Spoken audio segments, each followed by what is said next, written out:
Vamos a empezar este video de farmacología 6, comenzando a hablar de las dislipidemias, que es una concentración elevada de lípidos, como el colesterol, los triglicéridos o ambos, o una concentración baja de colesterol rico en lipoproteínas, el HDL. Este se va a presentar dependiendo de 4 factores, que puede ser la genética, el metabolismo, la dieta, por ejemplo la rica en grasas de colesterol o triglicéridos, y por el ejercicio, en personas mayormente sedentarias sin actividad física. Dentro de los rangos normales del colesterol total es menor de 200 miligramos. En triglicéridos va a ser menor a 350. En lipoproteínas de alta densidad, que es HDL, va a ser de más de 40 miligramos, que este es como el colesterol bueno, por así decirlo. Y las lipoproteínas de baja densidad, LDL, menores a 130 miligramos. Nosotros vamos a determinar cómo será el metabolismo de estas lipoproteínas, recordando que las lipoproteínas son una cadena larga de lípidos que van a tener difícil distribución en nuestro organismo por ser hidrofóbicos. Cuando tienen menos de 12 carbonos, hay una posibilidad de unión a la albúmina y que pueda ser degradado hepáticamente, mientras que una cadena de lipoproteínas con más de 14 carbonos se va a empaquetar en kilomicrones. Estas van a ser las unidades de las cuales vamos a medir los triglicéridos y el colesterol. El LDL, que son las lipoproteínas de baja densidad, se van a distribuir en los triglicéridos y se van a sintetizar en el hígado. Las lipoproteínas de alto peso molecular, que son HDL, van a contener más fosfolípidos, es decir, más peso molecular y más proteínas. Y los kilomicrones van a tener muy poca proteína y fosfolípidos, pero van a tener más triglicéridos, y estos van a ser producidos en el intestino delgado después de la dieta. Si bien en los cambios también los podemos determinar por el tamaño de estas moléculas. Las estatinas son, de los principales medicamentos para inhibir las dislipidemias van a ser las estatinas. Estas van a inactivar a una enzima llamada HMG-CoA reductasa, que va a ser indispensable en el metabolismo de la producción del colesterol en nuestras células de nuestro organismo. Esta va a entrar a las células inhibiendo la síntesis de colesterol y va a dar una señal a las demás células para que produzcan más receptores de las lipoproteínas de alta densidad, y los niveles de estas mismas lipoproteínas de baja densidad disminuyen en la sangre. Estas se van a clasificar según su intensidad y podemos encontrar las de alta intensidad y las de intensidad moderada. Las de alta intensidad van a reducir más del 50% de los triglicéridos, mientras que los de intensidad moderada van a reducir menos del 50%. En las de alta intensidad vamos a tener al rosuvastatin y a tirnovastatin, y las de intensidad moderada la simvastatina y la provastatina. Sin embargo, puede que estas causen lisis en los músculos, trayendo consigo calambres, dolor muscular y espasmos en los músculos, ya que el colesterol también es indispensable para la contracción muscular. Otros fármacos van a ser la niacina, esta va a inhibir la lipólisis del tejido adiposo, reduce el colesterol y los triglicéridos y se usa con estatinas. Mientras que los fibratos van a aumentar la expresión genética de lipasa para la síntesis de HDL y también van a disminuir a los triglicéridos. Esta no se debe recetar con estatinas porque también tienen efectos en la lisis del músculo. Y por último tenemos la ezetimibe, que también va a inhibir la absorción de colesterol en la comida. Reduce las lipoproteínas de baja densidad y se usa con estatinas para potencializar el efecto. Ahora bien hablaremos de la hipertensión arterial. Esta es una enfermedad crónica en la que se va a aumentar la presión con la que el corazón bombea la sangre y que choca con las paredes de los vasos y las arterias. Dentro de su prevalencia, artículos mencionan que el 25 al 30% de la población la va a padecer. La hipertensión arterial sin tratamiento va a disminuir de 10 a 20 años de la vida de una persona y se puede clasificar como óptima, normal, normal alta, hipertensión grado 1, hipertensión grado 2 e hipertensión grado 3. Normalmente nuestra tensión arterial va de los 80 a los 119 en una presión sistólica y en una presión diastólica de 80-84. Y cuando aumenta más de esto ya se le puede considerar como hipertensión grado 1, 2 o 3. O bien también lo podemos clasificar según el estado físico del paciente como ASA 1, ASA 2, ASA 3 o ASA 4, dependiendo de si el paciente posee alguna enfermedad sistémica leve, grave o incluso invalidante. Los inhibidores de ECA, que con ECA nos referimos a la enzima convertidor de angiotensina, son una clase de medicamentos que se emplean principalmente en el tratamiento de la hipertensión arterial, de la insuficiencia cardíaca crónica y también de la enfermedad renal crónica, y forman parte de la inhibición de una serie de reacciones que regulan la presión sanguínea, el sistema renina-angiotensina-aldosterona. El mecanismo de acción de los inhibidores ECA consiste en inhibir la enzima que actúa en la conversión de la angiotensina 1 en angiotensina 2. Esta enzima tiene dos funciones principales en el organismo. La angiotensina 2 puede elevar la tensión arterial en dos formas. La primera, al estrechar los vasos sanguíneos, lo que aumenta la presión de la sangre circulante, como si se tratara de apretar una manguera. La segunda, al provocar una liberación de otra hormona llamada aldosterona, que esta le va a dar como el mensaje al cuerpo de retener líquido en lugar de eliminarlo en la orina. Y bueno, el líquido adicional va a permanecer en la sangre. Esto va a ocasionar que aumente el volumen sanguíneo del cuerpo. La tensión arterial aumenta porque no hay mayor cantidad de sangre impulsada por el mismo espacio. También tenemos a los antagonistas de angiotensina, AT. Los antagonistas de los receptores de angiotensina 2 actúan o van a actuar bloqueando la unión de la angiotensina 2 a los receptores de angiotensina, que estas presentan especialmente en los vasos sanguíneos y en la corteza adrenal, impidiendo así la vasoconstricción y la producción de aldosterona. Uno de estos medicamentos va a ser el losartán, que va a impedir la vasoconstricción en los vasos por la producción de angiotensina 2 y la producción de aldosterona. Y también tenemos a los beta-1 bloqueadores, que estos se van a encargar de bloquear y de inhibir principalmente las acciones endógenas de las catecolaminas. Un ejemplo de estas catecolaminas puede ser la adrenalina y la noradrenalina, y en especial van a inhibir al receptor adrenérgico B. Y estos receptores los vamos a tener en distintos órganos de nuestro organismo que pueden causar vasodilatación o vasoconstricción. Existen 3 tipos de estos receptores beta, designados como beta 1, beta 2 y beta 3. El beta 1 está localizado principalmente en el corazón y en los riñones. El B2 en los pulmones, en el tracto intestinal, gastrointestinal, en el hígado, en el útero y en músculo cardíaco. Y el B3 está en tejido adiposo. La adrenalina aumenta la frecuencia cardíaca, la fuerza de contracción, aumenta el gasto cardíaco y el consumo de oxígeno, y también aumenta el gasto sistólico y diastólico, como el metoprolol o el propanolol, que son medicamentos que van a inhibir justo a esta adrenalina. También tenemos otros que son los bloqueantes de los canales de calcio, que van a inhibir los canales de calcio tipo L y van a depender estos del voltaje de los músculos del corazón, aumentando el estado refractario de estos canales, provocando el descenso de los marcapasos. Algunos medicamentos van a ser el verapamilo. Básicamente pues va a inhibir los canales de calcio, provocando el descenso de la presión arterial. La nifedipina, que este medicamento está comprobado que tiene un efecto secundario como el aumento del tejido gingival.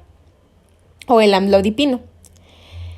Los diuréticos, a veces también llamados como pastillas de agua, van a ayudar a eliminar la sal, el sodio y el agua del cuerpo, Entonces, la mayoría de estos ayudan a que los riñones liberen más sodio en la orina. Y el sodio pues va a tomar agua de la sangre y esto va a hacer que se disminuya la cantidad de líquido que fluye a través de las venas y arterias. Y esto va a traer consigo una consecuencia que va a ser la reducción de la presión arterial. Y se van a clasificar en 3 grupos, en los diuréticos de asa, como la furosemide, los tiacídicos, como la hidroclorotiazida, y los ahorradores de potasio, como la espirulolactona. Y bueno, pasando a otro tema, vamos a hablar un poco de los anticonceptivos. Bueno, se sabe que la anticoncepción es contraconcepción o control de la natalidad. Va a ser cualquier método o dispositivo que nos va a ayudar a prevenir el embarazo no deseado, la planificación, provisión y uso de métodos anticonceptivos, también es llamado planificación familiar. Existen métodos anticonceptivos de los cuales debemos informarnos para que nosotros podamos disfrutar de una vida sexual segura, satisfactoria y con responsabilidad. Los anticonceptivos son mecanismos que permiten tener como en control la humanidad en cuanto a cantidad y evitan embarazos no deseados. Y obviamente, como lo mencioné antes, ayudan a la planificación familiar. ¿Cuáles son los métodos anticonceptivos existentes? Bueno, pues la mayoría de los métodos anticonceptivos que hoy en día podemos encontrar en el mercado están diseñados para su uso en mujeres. Y hay hormonales, como lo es la píldora, las inyecciones o los parches, que tienen el objetivo de impedir que el ovario libere óvulos. Se consideran seguros y con una eficacia del 98 al 99% y son reversibles al suspender su uso. También existe el dispositivo intrauterino, DIU, que es un pequeño artefacto en forma de T que se coloca en el cuello del útero para impedir el encuentro entre los espermatozoides y los óvulos. Dura aproximadamente de 5 a 12 años y la hay de 2 tipos. La hay de hormonales y de cobre. Y otra opción es la ligadura de las trompas de falopio, que es un bloqueo de las trompas que evita que el óvulo y los espermas se junten. Puede ser permanente o reversible, por lo que es fundamental de que sea una decisión de conocimiento con causa. Algunos de estos métodos pueden generar efectos secundarios en las mujeres, como la irregularidad de los periodos menstruales, dolor de cabeza, náuseas, trastornos gastrointestinales, retención de líquidos, cambios de humor, sensibilidad en los senos, disminución del líbido e incluso daños en la vista. Y bueno, para los hombres la variedad no es tan amplia, pero uno de ellos es el condón masculino, que es el anticonceptivo más utilizado en México, y consiste de una barrera de látex que impide el paso de los espermatozoides hacia el interior de la vagina. Este método anticonceptivo es el único que previene de enfermedades de transmisión sexual. Otra opción es la vasectomía. Es un bloqueo de los túbulos que transportan los espermas desde los testículos para que estos no se encuentren en el semen eyaculado. El procedimiento no tiene ninguna repercusión en el funcionamiento sexual del hombre. Y afortunadamente, este año salió al mercado la primera inyección anticonceptiva para hombres, que se le llama Vasagel. Es un método no hormonal que permite el flujo seminal, pero no de espermas. Tiene una eficacia del 97% y puede durar hasta 13 años y revertirse en cualquier momento que se desee. No afecta la eyaculación ni la sensación de orgasmo y no tiene efectos secundarios graves a diferencia de los anticonceptivos femeninos. El hipotálamo va a liberar la hormona liberadora de pulsos de gonadotropina, que llega a la hipófisis anterior produciendo FSH y LH, conocidos como la hormona folículo estimulante y la luteinizante, que ayudan a la estimulación de la maduración del ovocito y la estimulación de la ovulación, produciendo así progesterona y o andrógenos o estrógenos, que en este caso los estrógenos también van a tener una función de retroalimentación negativa sobre el hipotálamo, ya que va a inhibir la producción. Hablemos ahora del ciclo menstrual en mujeres. Este se va a llevar a cabo para que la mujer pueda quedar embarazada. Ese es su principal objetivo. Generalmente dura de 26 a 28 días. Y bueno, aquí hay mujeres que tienen periodos regulares, es decir, que tienen aproximadamente un ciclo con la misma duración cada mes y que su menstruación se presenta mes a mes. Cuando los periodos son irregulares, se puede pasar de 60 a 90 días sin menstruación, pero si esto perdura, es recomendable que se visite al ginecólogo. Y bueno, vamos a hablar un poco sobre el proceso menstrual, que es un sangrado vaginal que dura de 3 a 7 días. Este se produce cuando uno de los óvulos comienza a madurar y entonces la capa interna, conocida como el endometrio que recubre el útero, aumenta de grosor. Después de que aumenta de grosor, se da que la ovulación, que es cuando el óvulo sale directamente del ovario hacia las tubas uterinas, el óvulo va como a descender por ahí, por las trompas de falopio, que también son conocidas. Este proceso del óvulo descendiendo por las tubas uterinas va a durar varios días y aquí el endometrio se hace cada vez más grueso y al final el óvulo que no logró ser fecundado por un espermatozoide se va a diluir y junto con el endometrio, el óvulo no fecundado y el endometrio se van a desprender en forma de sangrado vaginal, que es a lo que le llamamos propiamente como menstruación. Y es así como después de esto se da un nuevo ciclo. Hablando del moco cervical, debemos recalcar que el flujo vaginal no es lo mismo que el moco cervical, ya que el primero es producido por las glándulas vaginales y en cambio el moco cervical se da por el cuello del útero. El moco va a variar a lo largo del ciclo de la mujer, lo que ayuda a predecir el momento de la ovulación. Por eso es de gran importancia para la concepción, para saber sobre qué días son más fértiles, más probables a que seamos fértiles y qué días son más infértiles en el ciclo menstrual. Y debemos de saber cuando estemos ovulando. Y para ayudarnos a saber de esto, hablaremos un poco del método Billings. Lo primero que se debe hacer para este método es tomar una muestra del moco cervical. Esta toma de muestra se puede llevar a cabo con papel higiénico al limpiar la vulva o bien introducir con las manos súper limpias el dedo medio para llegar hasta el cérvix. Una vez con la muestra, en caso de que hayamos metido el dedo, debemos de comprobar la elasticidad del moco con el dedo medio y el pulgar. Y dependiendo de su elasticidad, se le va a clasificar al moco en 4 tipos. El blanquecino, que es aquel que está más cercano como al comienzo de la menstruación. Su aspecto es pegajoso y blanquecino. Y esto hace que para los espermatozoides sea muy difícil que se muevan a través de este moco tan espeso, por lo que en esta etapa el embarazo no es muy probable. Después tenemos el nulo, que es el moco que viene después del sangrado. No notamos nada porque se cierra la entrada cervical para evitar la entrada de organismos indeseables en el interior. Durante esta fase normalmente no detectamos descarga vaginal, por eso se conocen a estos días como días secos.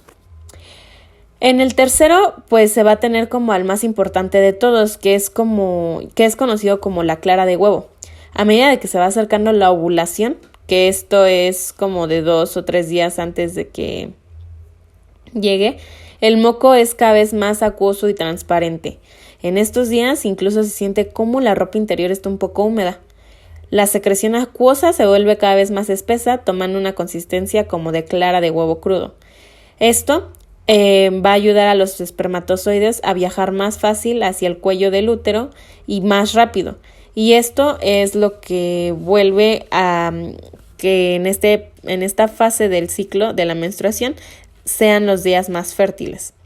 Por último, vamos a tener como el moco que viene después de la ovulación, que tiene una consistencia más cremosa y blanquecina, que va a impedir el avance de los espermatozoides y la entrada de las bacterias, las cuales podrían afectar el crecimiento de un posible embrión. Hablando de la píldora de emergencia, ya que en un embarazo luego de tener sexo, puede llevar como varios días en lograrse un embarazo. Entonces se tiene la posibilidad de hacer algo al respecto. El anticonceptivo de emergencia es una manera segura de evitar un embarazo hasta después de 5 días de haber tenido relaciones sexuales sin condón o que algún método conceptivo haya fallado. Actúa principalmente evitando que el esperma llegue a encontrarse con el ovocito. La píldora del día después no es lo mismo que una píldora abortiva, ya que no terminará ningún embarazo ya existente. Es al contrario, esta previene el embarazo.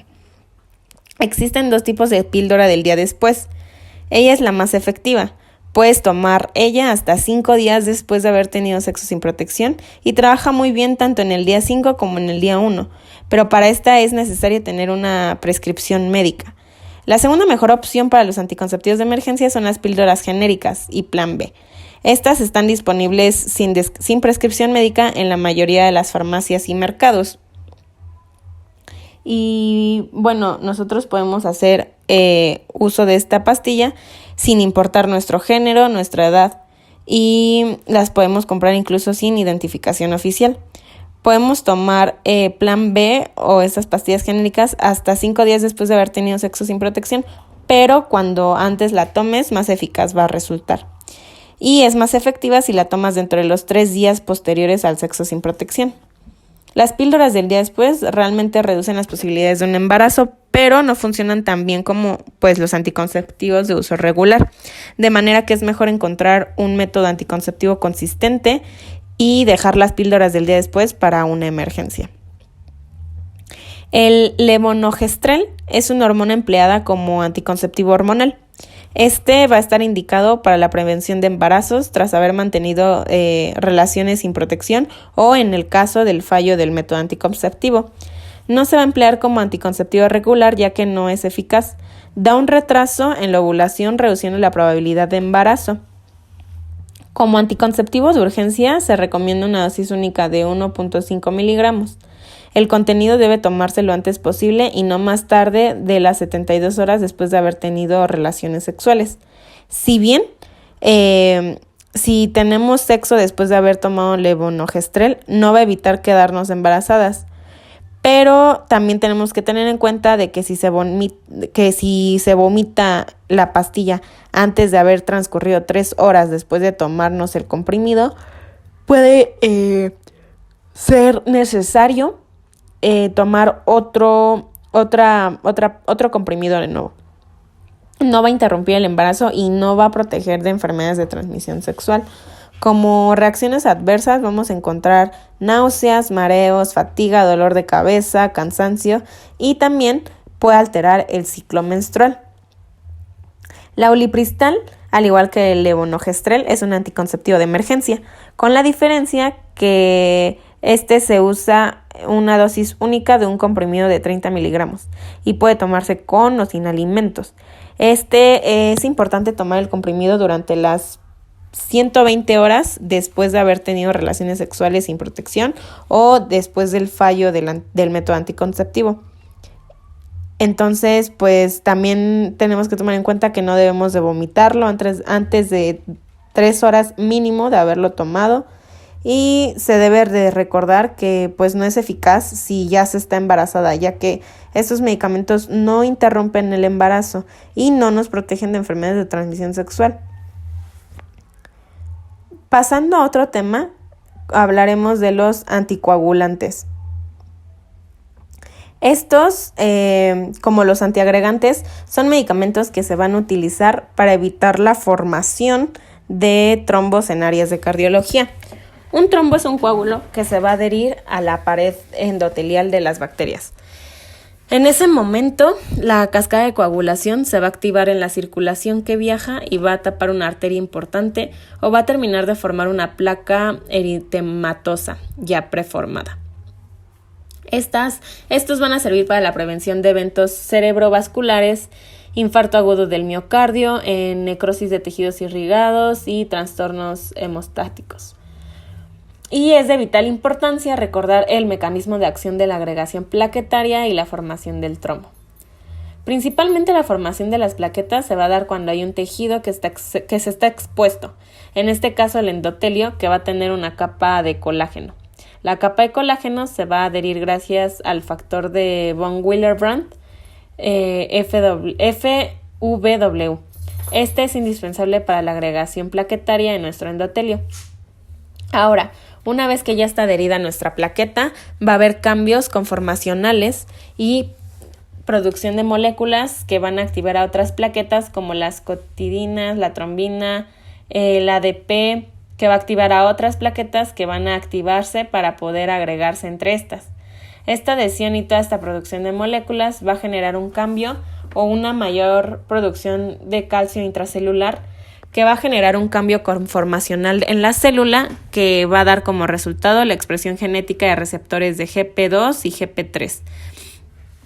Estos van a ser importantes para formar un puente de fibrinógeno para unirse con otras plaquetas. Todos estos cambios conformacionales también van a dar como resultado la activación de la fosfolipasa, A, que va a desencadenar la producción de tromboxanos, leucotrienos y ciclooxigenasas. Una vez que muchas plaquetas se hayan agregado, van a formar el tapón o el coágulo, que es peligroso al estar en una arteria. Para evitar esto, se recomiendan el uso de medicamentos de antiagregantes y anticoagulantes. Pero ¿cuál va a ser la diferencia entre estos dos? Básicamente va a ser el mecanismo de acción que efectúan y también en dónde lo realizan. Si bien la hemostasia primaria es cuando hay reclutamiento y activación para formar el tapón plaquetario y la hemostasia secundaria es cuando ya hay una activación en el sistema de coagulación con el objetivo de formar fibrina, para más fácil, los anticoagulantes van a retardar la coagulación de la sangre, mientras que los antiagregantes van a evitar la adhesión de las plaquetas para formar el tapón. Dentro de los antiagregantes vamos a tener a la aspirina, al ditasol o al clopidogrel, mientras que en los anticoagulantes vamos a tener a la heparina, a la warfarina, a los antagonistas del factor 10A e inhibidores de la trombina. Dentro de los anticoagulantes vamos a tener a la heparina, que va a tener como subtipos, de los cuales encontramos la heparina de bajo peso molecular, la no fraccionada y los pentasacáridos. Estas sustancias van a provenir de la naturaleza y van a efectuarse principalmente sobre la cascada de la coagulación, ya que la antitrombina 3 y el factor 10 activados se van a unir.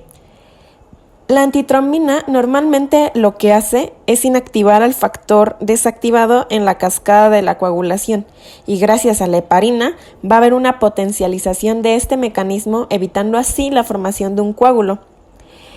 Está indicado para enfermedades tromboembólicas, cirugía cardíaca y puente heparínico. Dentro de sus dosis va a ser una administración subcutánea inyectada en una dosis inicial de 5.000 unidades internacionales, seguida de una dosis de 10.000 unidades internacionales. Después de agregar esta dosis, se debe de agregar una dosis de 8.000 unidades internacionales cada 8 o 12 horas y se va a distribuir principalmente a lipoproteínas de baja densidad, globulinas y fibrinógeno, y se eliminará principalmente por el sistema retículo endotelial y una pequeña parte por la orina. Básicamente lo que va a hacer es inactivar al factor 10 activo de la vía común de la cascada de la coagulación para evitar así la formación de protrombina, trombina y la formación del coágulo de fibrina. En este caso estamos hablando de una heparina que es un pentasacárido que es el Pondapanariux. Y también tenemos a la warfarina. La gran diferencia entre esta y la heparina es que en qué momento de la cascada de la coagulación van a actuar. Si bien la warfarina va a actuar inhibiendo los factores 10, 9, 7 y 2, que son vitamina K dependientes, la vitamina K que va a ser es la que es indispensable para la cascada de la coagulación. Y dentro de sus indicaciones está el tromboembolismo venoso, las enfermedades procoagulantes y se debe de administrar en una dosis por vía oral de 5 a 10 miligramos al día y su metabolismo será hepático. Debemos de tener cuidado con este tipo de medicamentos de evitar alimentos que contengan vitamina K como las nueces. Pasando ahora a los antiagregantes, estos son, dentro de este grupo, el más usado es la aspirina Protec, Si bien sabemos la aspirina es un antiinflamatorio no esteroideo, pero tiene un efecto antiagregante, ya que inhibe de manera irreversible las uniones con las plaquetas y esto evitará la síntesis de precursores de tromboxanos, que son moléculas importantes para activar a otras plaquetas. Dentro de sus indicaciones también está la reducción del infarto del miocardio, enfermedad vascular cerebral, tromboembolismo después de alguna cirugía, profilaxis de trombosis venosa profunda, y la dosis recomendada está entre el 75 y 325 miligramos al día, y dentro de sus contraindicaciones está a los pacientes con insuficiencia renal o hepática, pacientes que estén en el último trimestre de embarazo y pacientes con hipersensibilidad. El clopidogrel va a inactivar los receptores de ADP, que es una sustancia que activa otras plaquetas. Al activar los receptores de esta molécula, va a inhibir la expresión genética de los receptores de GP3A y GP2B. Y para evitar el puente de fibrinógeno de la agregación plaquetaria, y así va a formar y a evitar la formación del coágulo. Está indicado para episodios vasculares isquémicos, pacientes con riesgo de ictus isquémico previo, infarto de miocardio y también enfermedad arterial periférica. Esta debe de tomarse en una dosis de 75 miligramos una vez al día y va a tardar en hacer efecto de unos 3 a 5 días aproximadamente. Hablando del eje hipotálamo-hipófisis-tiroides, tenemos que saber que la tiroides es una glándula que se encuentra en el cuello y esta va a tener una forma de mariposa. Va a producir hormonas como la T4 y T3 que van a ser importantes dentro del metabolismo de nuestro organismo y también como factores de crecimiento. Todos estos mecanismos hormonales también van a estar regulados por las hormonas que se liberan en la hipófisis y en el hipotálamo. El hipotálamo va a secretar la hormona tioliberina que estimula la adenohipófisis para que secrete tirotropina. Esta tirotropina va a estimular a la glándula tiroides para que secrete hormonas tiroideas, que son T3 y T4, que son dependientes del yodo. Estas estimulan el metabolismo de la mayor parte de las células de nuestro cuerpo y la hormona tiroidea también puede inhibir la liberación de tirotropina cuando hay una concentración muy grande, directamente por parte de la hipófisis o mediante una retroalimentación negativa para inhibir la producción de TSA directamente sobre el hipotálamo. En pacientes que tienen alteraciones con la glándula tiroides, vamos a clasificarlas como en hipertiroidismo e hipotiroidismo. El hipotiroidismo es cuando hay una muy baja concentración de las hormonas tiroideas.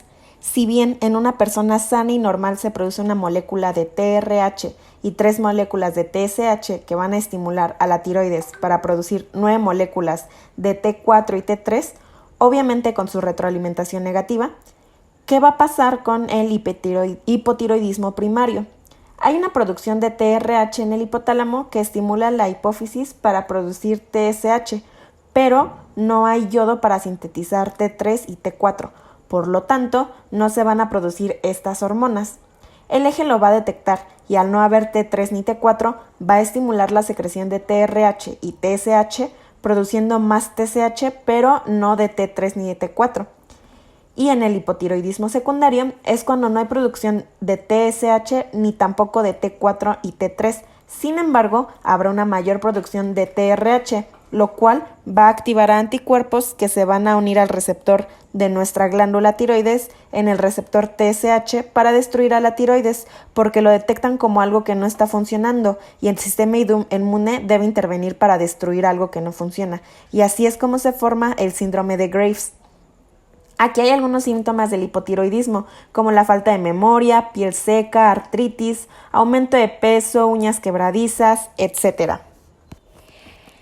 Por el contrario, el hipertiroidismo es cuando hay una mayor producción y muy excesiva de las hormonas tiroideas. En este caso, en la primera fase habrá una producción de TRH de 1 y va a estimular a la hipófisis para producir 3 moléculas de TSH. Sin embargo, aquí se va a disparar la producción de T4 y T3, produciendo demasiadas moléculas, incluso hasta 20, lo que provoca la mayor producción de anticuerpos que van a dañar a la tiroides, mientras que en la segunda fase no habrá producción ni de TRH ni de TSH, y de igual manera una gran producción de T3 y T4. Aquí tenemos algunos síntomas de hipertiroidismo, como los ojos saltones, el aumento de la transpiración, temblores en las manos, etc.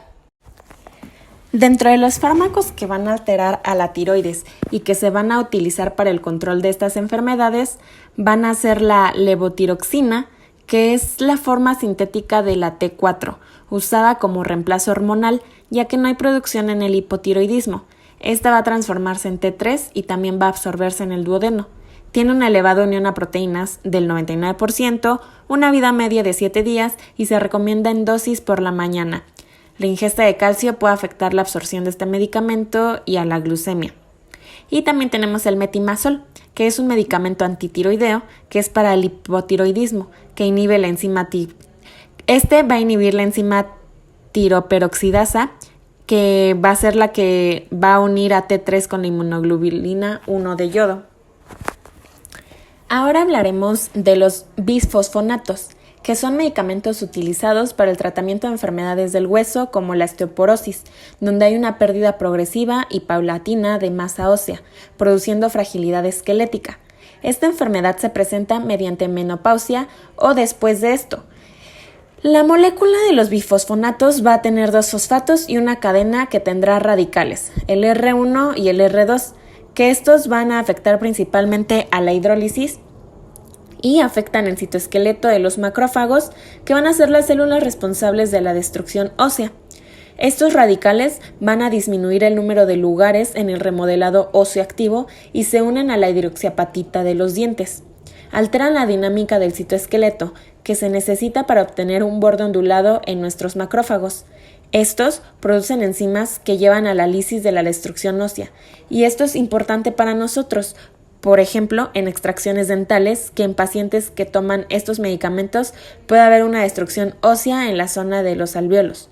Los bisfosfonatos se unen principalmente a esa parte del cepillo de los macrófagos, pero en los osteoclastos para inhibir la formación de enzimas y así la degradación del hueso.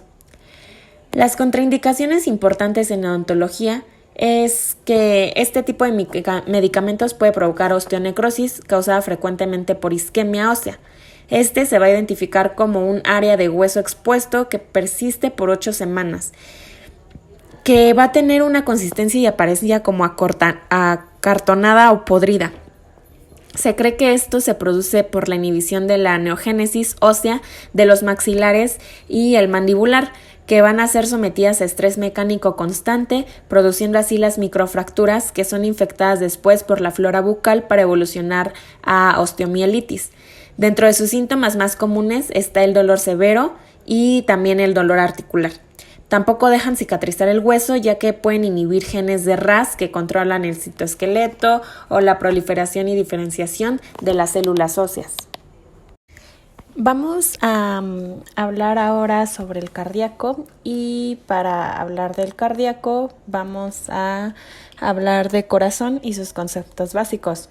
El corazón es una bomba que junto con el sistema vascular va a suministrar la sangre con oxígeno y nutrientes a los tejidos y van a eliminar los productos de desecho, es decir, así como van a llegar, se van a ir.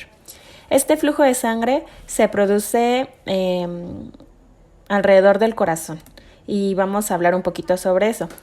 La sangre se desoxigena y esto procede de los tejidos corporales. Esta sangre desoxigenada va a llegar a la aurícula derecha a través de las venas sistémicas, que es la vena cava, la superior y la inferior. Y por otra parte, la sangre va a fluir hacia el ventrículo derecho, que a continuación va a bombear la sangre desoxigenada a través de la arteria pulmonar, que esta va a llevar hacia los pulmones, en donde la sangre se va a oxigenar antes de la llegada de la aurícula izquierda a través de la vena pulmonar. Por otra parte, la sangre va a fluir desde la aurícula derecha hacia el ventrículo izquierdo y aquí se va a bombear la circulación sistémica por la aorta hacia los tejidos corporales. Y para hablar de la frecuencia y ritmos cardíacos, tenemos que saber que el nódulo sinoauricular es el NSA y el nódulo aricoventricular es el NAO. V son los que van a dirigir la frecuencia y los tiempos de la potencia de acción del corazón. El nódulo NSA está localizado en la parte superior de la aurícula derecha, por donde está la entrada de la vena cava superior, y el NAV está situado por la base de la aurícula derecha. El NSA hace una descarga con más o menos una frecuencia de 80 impulsos por minuto, y el marcapasos del corazón va a ser el que va a determinar la frecuencia de cardíaca, y el potencial de acción generado por el NSA se va a dispersar por ambas aurículas, y así va a llegar al NAV, quien es el que va a retrasar el potencial de acción del que va a surgir desde el NSA para facilitar el vaciamiento completo de las aurículas antes de que los ventrículos se vayan a contraer. Estos movimientos son muy rápidos, y el potencial de acción secundario es generado por el NAV, que va a ser descendiente por el tabique intraventricular a través del ASITS. Y bueno, este se va a dividir por las ramas izquierda y derecha, haciendo que las fibras de Purkinje se conduzcan a un impulso a través de los ventrículos, provocando de tal manera su contracción. Y bueno, el patrón normal o el habitual de este ritmo sinusal se pueden alterar por diferentes cosas, como por una cardiopatía, por la acción de fármacos, de hormonas circundantes, y bueno, en la terapéutica de esto se pueden utilizar fármacos para que se restaure el ritmo cardíaco que se ha alterado.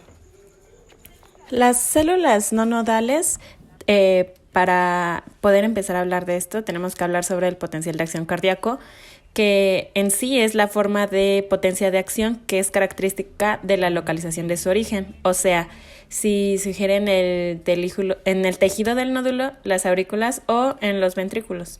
Y bueno, ahora sí, comenzando con las células no nodales, vamos a decir que es cuando el potencial de membrana en reposo a través de la membrana circular ventricular, que aproximadamente es de menos 85 MV.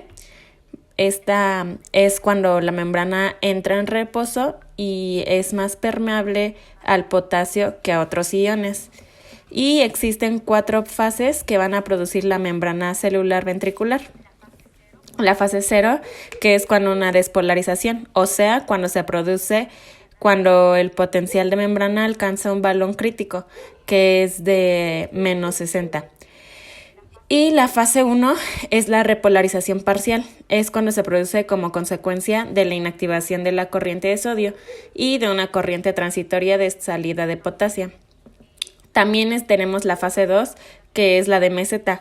Esta es cuando la membrana se mantiene despolarizada en una meseta aproximadamente de 0.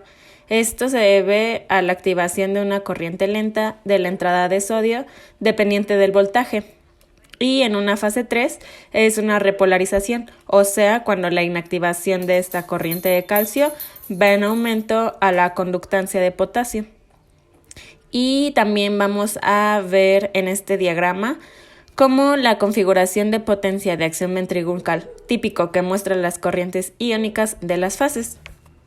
Y para hablar de las células nodales, tenemos que saber que es cuando el potencial de membrana en reposo es aproximadamente de menos 60. Estas células nodales no se van a producir a la corriente rápida de sodio. Por el contrario, el potencial de acción se va a iniciar en la corriente de entrada de calcio. Y como las subidas repentinas de calcio van a desacelerar la conducción, se produce un retraso aproximadamente de 1 segundo entre la contracción auricular y la ventricular. Estas células nodales tienen una fase conocida como fase 4, que es un marcapasos potencial. Esta fase implica la despolarización gradual que va a producir durante la diástole y se le va a conocer como corriente F, o sea, corriente anómala. Y proviene del inglés funny, que es como funny o curiosa, graciosa, rara. La corriente F se va a activar por una hiperpolarización A, que va a ser a menos 45, como se ve en el diagrama, y se debe a la entrada de iones de sodio y calcio de la célula. Además, esta configuración de potencia, que es el típico del nódulo sinoauricular, se va a mostrar en corrientes iónicas de las fases y va a dar lugar a acción de fármacos antiarrítmicos que van directo de la fase 1 a y 2. Vamos a hablar de la disfunción cardíaca y su tratamiento. Y bueno, la insuficiencia cardíaca congestiva, por sus siglas ICC, va a ser la insuficiencia combinada de ambos lados del corazón, o sea, del derecho y del izquierdo. Y se va a producir cuando el gasto cardíaco no cubre las necesidades de los tejidos. Se cree que debido al acoplamiento defectuoso entre la excitación y la contracción, como una disfunción ventricular sistólica y una diastólica progresiva. Y bueno, algunas de las causas y síntomas o signos puede ser un infarto al miocardio como una causa, o una lesión valvular cuando hablamos de una insuficiencia crónica,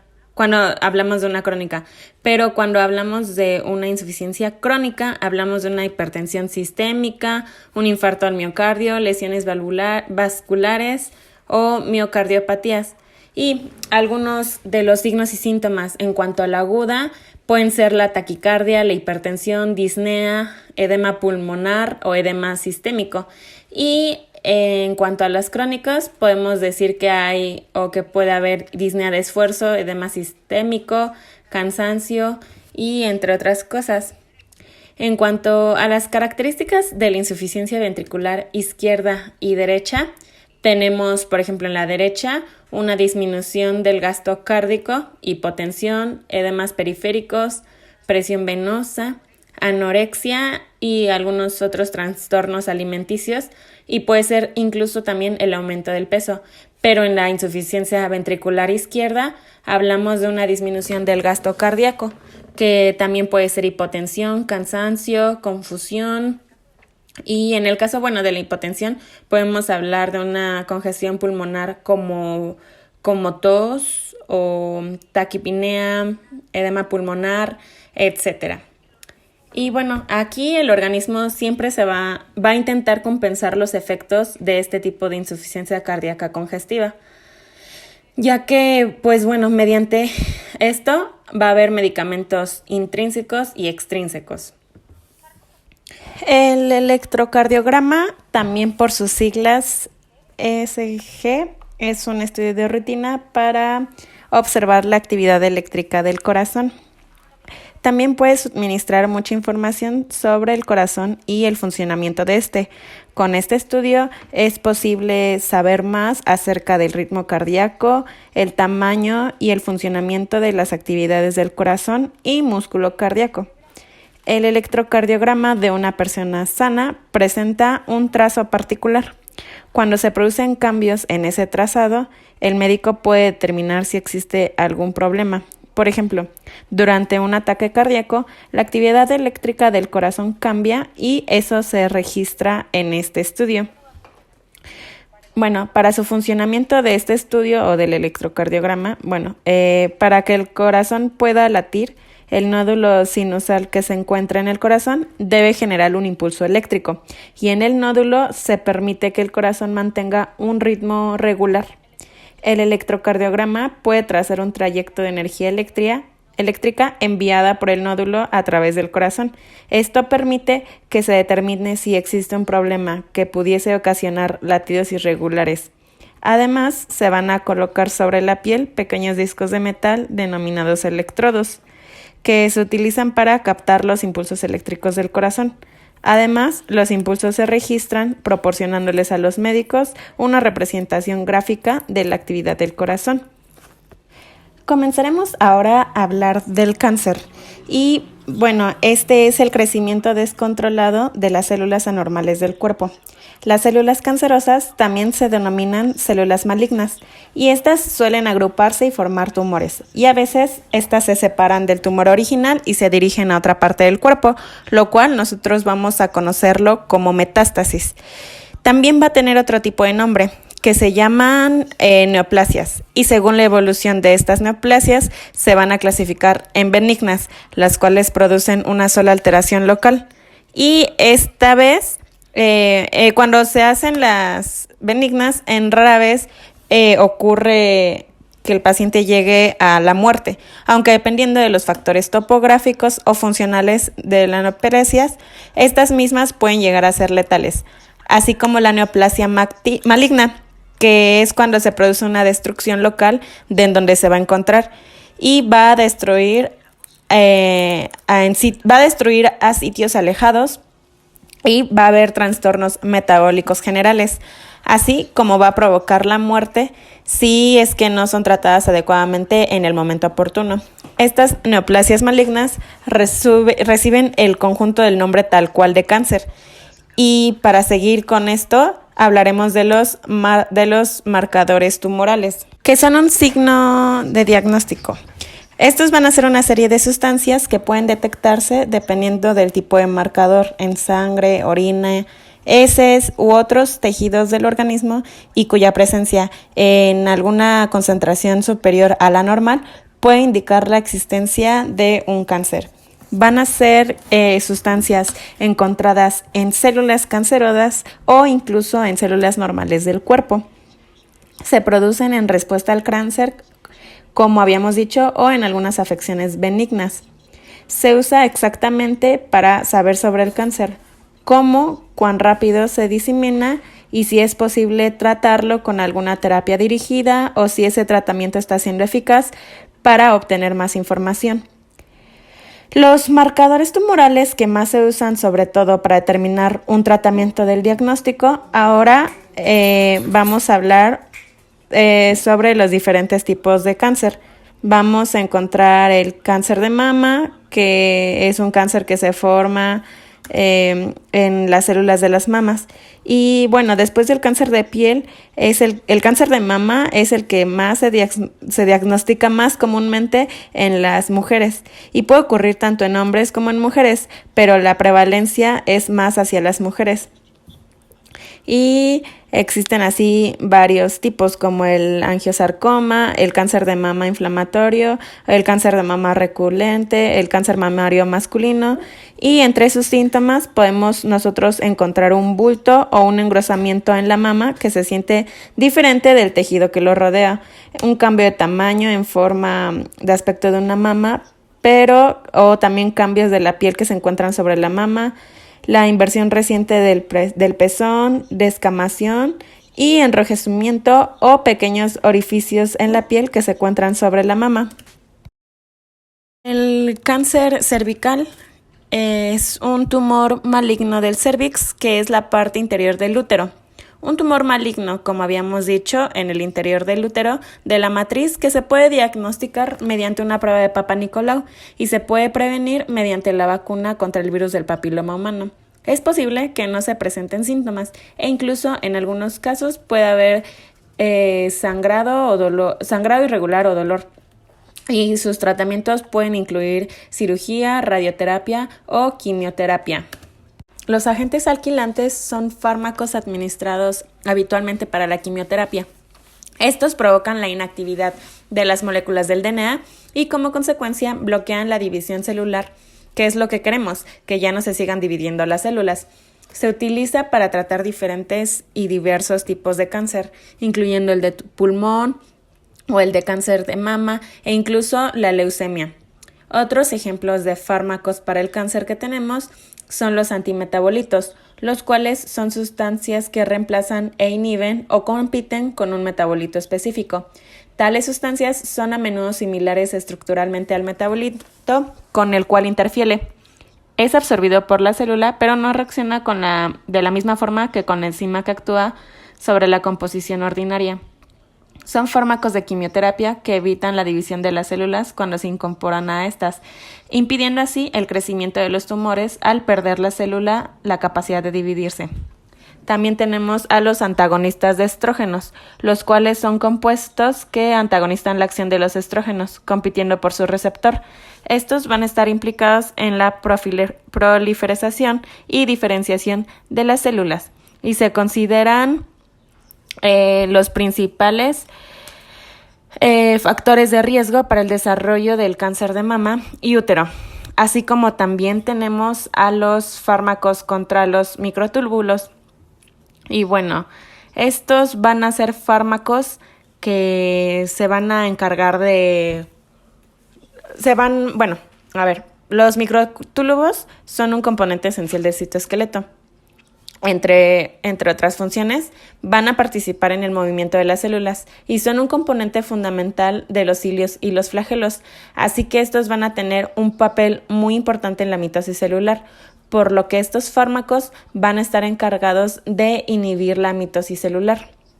Se dividen clásicamente en dos grandes grupos, los desestabilizadores de los microtúbulos, que van a inhibir su polimerización, desestabilizándolos y disminuyendo su masa. Tenemos aquí a los taxanos y los epitolonas, los estabilizadores de microtúbulos, que eliminan la inestabilidad dinámica, estabilizándolos y aumentando la masa del microtúbulo. Aquí encontramos a las alcaloides de vinca, el alacochicina. Sin embargo, se ha comprobado que a bajas concentraciones todos los agentes antimitóticos tienen el mismo mecanismo de acción. Van a suprimir la dinámica de los microtúbulos sin alterar la masa total de estos. Y del último fármaco que se va a hablar para el cáncer va a ser el metrotexato, el cual es también conocido por las siglas MTX, que va a ser un fármaco desarrollado como un análogo estructural del ácido fólico. Va a ser un antagonista del ácido fólico y va a bloquear la síntesis de purinas al inhibir numerosas enzimas regulatorias. Recuerdo que las purinas son las bases nitrogenadas del DNA.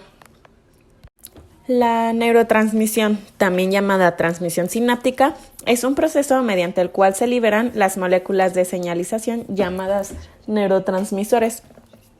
La neurotransmisión se va a llevar a cabo en la sinapsis y se produce cuando se inicia un potencial de acción en la neurona presináptica. Los neurotransmisores liberados se unen a los receptores en la neurona postsináptica y provocan cambios tanto a corto plazo en una contención de membrana postsináptica o cambios a largo plazo producidos por una activación de cascadas de señalización.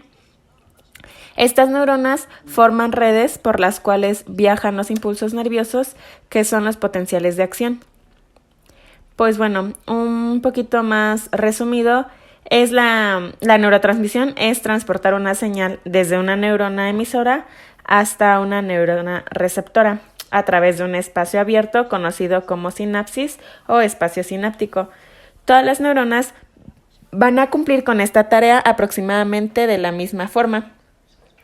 Y unos ejemplos de estos neurotransmisores es la dopamina, la cual es un neurotransmisor catecholaminergico más importante del sistema nervioso central de los mamíferos, porque participa en la regulación de diversas funciones como la conductora motora, la emotividad, la afectividad, así como la comunicación neuroendocrina.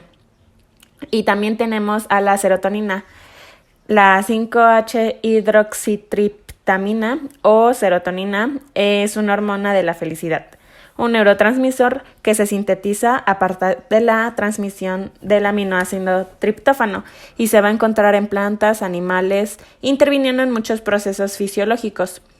Va a ser una sustancia química del cuerpo que es producida de forma natural y es necesaria para que las células nerviosas y el cerebro funcionen, aunque demasiada serotonina causa signos y síntomas que pueden variar desde temblores y diarrea a síntomas más graves como rigidez muscular, fiebre y convulsiones. También tenemos a los receptores GABA, que es un ácido gamma-aminobutírico que es considerado un transmisor inhibitorio por excelencia del sistema nervioso central, el cual está implicado en una serie de diversas patologías. Es conocido en sus signos en inglés como GABA. Es un aminoácido no proteico que se encuentra presente ampliamente en microorganismos, plantas y animales. Y pues este es el principal inhibidor del sistema nervioso central en mamíferos. También tenemos a la acetilcolina, la cual es un neurotransmisor caracterizado farmacológicamente por Henrich en 1914 y después confirmado por Otto Lewy como un neurotransmisor. También tenemos al LSD, la cual es una dietilamida de ácido lisérgico o simplemente LSD, también llamada lisérgira, que es conocido como un ácido, que es una sustancia psicodélica semisintética que es obtenida de la anéntica y de las familias de las tributaminas que producen efectos psicotrópicos. Y bueno, también tenemos entonces hacia las anfetaminas, que son agentes adrenérgicos sintéticos, que es un potente estimulante del sistema nervioso central.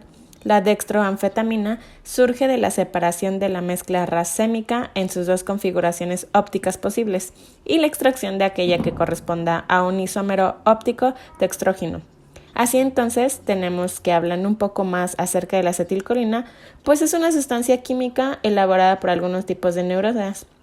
Sirve para enviar mensajes a otras células o incluso a otras células nerviosas, musculares o glandulares. Se libera por la terminación del nervio y lleva las señales a otras células que se van a encontrar a otro lado de la sinapsis.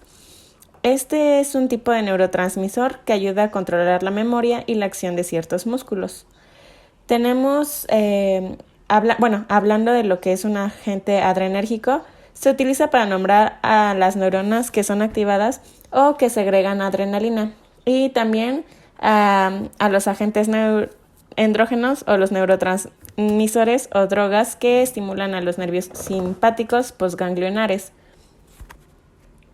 La cocaína, o también conocida como benzoiltelincolina, esto según una denominación común internacional, es conocida simplemente como coca. Es un alcaloide propano y fuerte estimulante utilizado como un anestésico local o como droga reactiva entre varias personas. Tenemos al ácido valproico, que es conocido como valproato o valproato sódico, también conocido como valproato de magnesio. Este es un fármaco antiepiléptico y estabilizador del estado de ánimo. No está relacionado químicamente con otros medicamentos anticonvulsivos. En su mecanismo de acción tenemos que, como la fenitoína y la carbamazepina, el ácido valproico le bloquea los disparos sostenidos y repetitivos de alta frecuencia de las neuronas a consecuencias terapéuticas de unos 25 a 30 miligramos por kilogramo. Esto es por día. Y en niñas y mujeres con capacidad de gestación no se debe de utilizar, excepto a que ya no se puede utilizar otra alternativa terapéutica y se cumplan con las condiciones del plan de prevención de los embarazos. En un efecto terapéutico también se usa para tratar la manía, que esto se considera episodios de estados de ánimo frenéticos anormalmente agitados.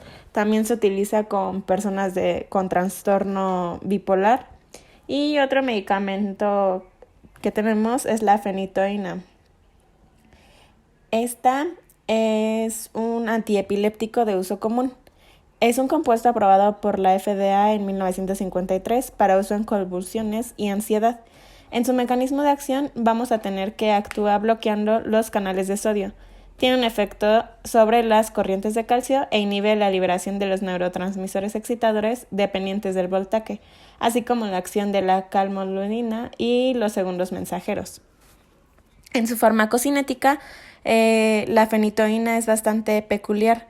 Viene condicionada por su escasa solubilidad en agua. Su absorción es extremadamente lenta y va a depender de la dosis de la forma farmacéutica, la concentración plasmática. Y bueno, después de una sola dosis puede producir entre 3 y 12 horas. Tenemos a la pregabalina, que es un fármaco antiepiléptico y analgésico utilizado para el dolor neuropático y periférico, y también como terapia añadida en las crisis parciales convulsivas con o sin generalización en adultos.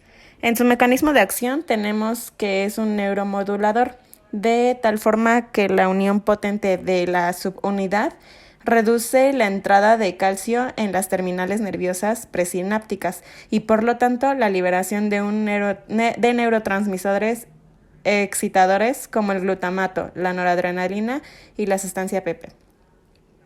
Así por último hablaremos acerca del topiramato, que es un fármaco antiléptico y estabilizador del estado de ánimo, usado principalmente para tratar la epilepsia como en niños y en adultos, la migraña, el trastorno límite de la personalidad. Va a estar indicado en el tratamiento profiláctico de migraña en adultos, después de una cuidadosa evaluación de otras posibles alternativas terapéuticas. Su efecto es que, a diferencia de otros anticonvulsionantes, este va a bloquear la propagación de las convulsiones más que aumentar el umbral convulsivo. Posee varios mecanismos de acción, lo que explicaría su eficacia en pacientes con cuestiones refractarias a otros agentes. Y tenemos a las benzodiazepinas, que nos van a ayudar con la ansiedad, de un medio que surge de una fuente conocida o desconocida, y puede haber síntomas como taquicardia, sudoración, temblores o palpitaciones. Hay fármacos ansiolíticos, hipnóticos, antidepresivos, hipotónicos que conducen al sueño también. Los ansiolíticos usan los receptores R-aminobutírico gamma, que es el principal neurotransmisor, como habíamos dicho, inhibidor del sistema nervioso central. Los receptores van a tener 5 subunidades: 2 alfa, 2 beta y 1 gamma. En la membrana postsináptica, la activación del canal GABA va a permitir la entrada de cloro, causando así la hiperpolarización. Las benzodiazepinas se van a unir a alfa y a gamma, aumentando la frecuencia de la apertura. Este rango de seguridad es la relación dosis-efecto letal, la cual va a ser alta. En el diazepam son 10.000 a 10.000 veces, y los efectos de las benzodiazepinas son ansiolíticos sedantes como hipnóticos, así como amnesia anterógrada, que es cuando la memoria se altera y disminuye la capacidad para aprender y formar nueva memoria. También es usado como anticonvulsionante parcialmente y es un relajante muscular a dosis elevadas. Tenemos así entonces que tienen un potencial adictivo, por lo que no se usan en pacientes y con glaucoma o que están tomando alcohol. Se recomienda por periodos cortos y no con antihistamínicos. Hay tolerancia de 2 a 3 semanas, siempre y cuando no se tomen como psiquiátricos y no se deben descontinuar de forma abrupta. Van a disminuir la latencia del sueño y van a aumentar la etapa 2 y 1, mientras que no la etapa 3 y 4, que va a ser el sueño profundo. Son lipofílicos, cruzan el cerebro y la placenta, por lo cual no se deben utilizar en embarazos. Se absorben de una forma muy rápido y tiene un metabolismo hepático de fase 1 y fase 2. Hay benzodiazepinas de una acción breve de 3 a 8 horas, como la midazolam, o de una acción intermedia de 10 a 20 horas, como el lorazepam y termozepam, y prolongada como de 1 a 3 días, como el diazepam. Para hablar de los agentes opioides tenemos que tener receptores opioides mu, delta y kappa, y se van a clasificar según su acción y efectos del receptor, en donde se fijan. Pueden ser agonistas, agonistas parciales, agonistas y antagonistas.